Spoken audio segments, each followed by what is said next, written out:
Alright, let's get it. So today I'm going to show you how to use the DAT 1 load board. It's quite simple, and we're going to start with first thing first.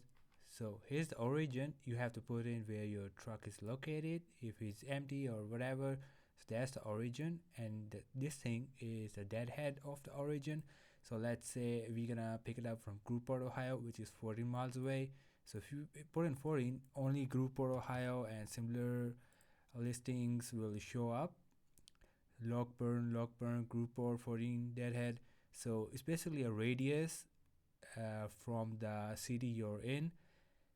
And so normally people use 50 for like it still takes like an hour to get there. Or if it's 50 Deadhead, so 50 miles is kind of a lot. But sometimes you're doing a long haul, like if you're going, let's say, like this one, like if you're doing a long haul going to Massachusetts, and you have to uh, you can set the deadhead to 70 or maybe even 75.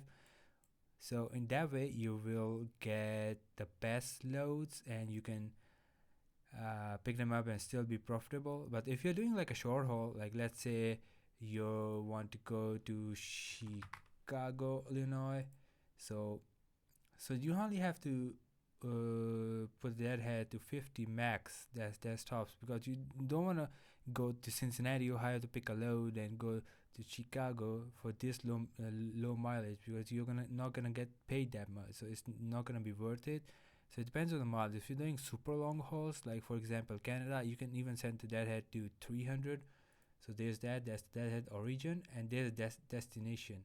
So you have to put in the abbreviation of every state where you want to go, and there's another way you can put in this destination. Let me tell you, DAT zones. So there's a thing called DAT zones, and you have to Google it.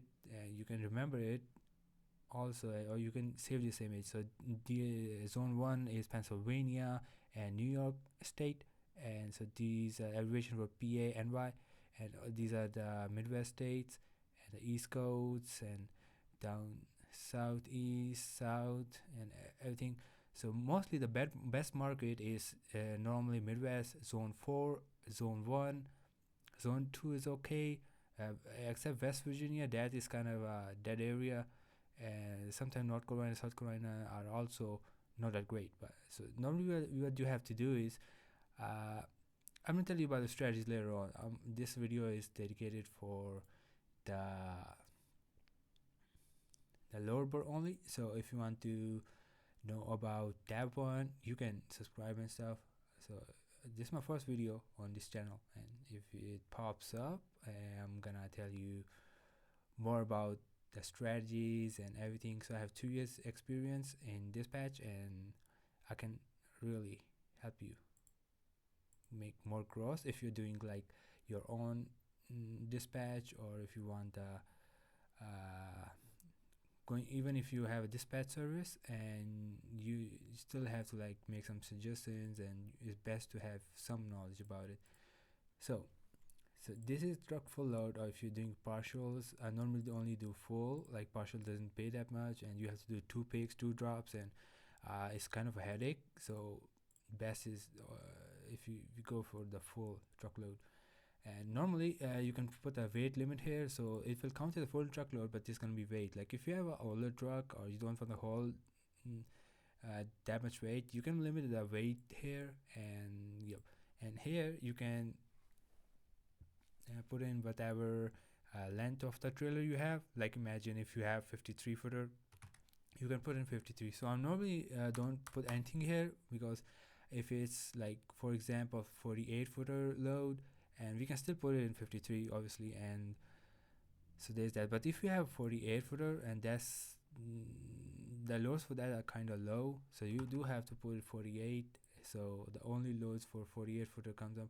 So these brokers haven't put in any like filter for that, but they may be 48 footer or maybe not, because but normally in US people brokers like to get a 53 drive-in, so never go for a 48 if it's a loadout, or if you even if you're trying to buy one. 53 is the way to go, or just leave it empty because you can always have more options. The 48 one, the 36 ones, everything can be fit into the 53 one. So there's a weight. I already told you that. So there's the dates, and you can always put in the date in advance, like second. So right now I'm searching for the load for trailer truck. It's a drive-in trailer, 53 swing doors and wooden floors, all that. And the weight limit is 32,000. I'm trying to find a load from Columbus, so he's empty, and he today is 29th of December, and he wants to go out after New Year, so on the 2nd. So I'm just pre-booking the load. So today is Friday, and on Tuesday he needs to get a load. So Monday is holiday, so everything's gonna be off tomorrow and Saturday, Sunday. Some brokers work on Saturday, Sunday on the weekend, but usually they don't work that much, and normally the call get transferred to the after hour teams, and there are not much loads to begin with. So for example, this load just came up, and so what we're going to do is we're gonna search it on the Google map here and check where is it going. It's probably gonna be over here. Alright, and so we're not gonna book anything going up here. So there are a lot of mountain areas, and top of that, it's gonna be hard to find a backhaul. So let's just the market. Check this out. So nothing picking up from this location. So this one is going to Canada, I believe, and Indiana, and the 3 loads, and they are posted 2 hours before, so it's probably not that great. So if you look at that, the Columbus is at 66 results, 50 dead head, and it only has 4 results, and one of them is going to the Canada. So we don't want that. We don't want to send our truck to somewhere which is totally dead and doesn't have many loads. So what we are going to do is, like, we're gonna search something over here, like maybe Maryland, Virginia, or maybe even Massachusetts. So I wanted to send him to Massachusetts, but the delivery was on Thursday, pick up Tuesday and delivery Thursday. And I checked the weather, and the weather, there's going to be snow and rainy there, so you always have to check that as well. So that's about it for a short tutorial about how to use the DAT1, and let me know if that makes sense, and bye bye.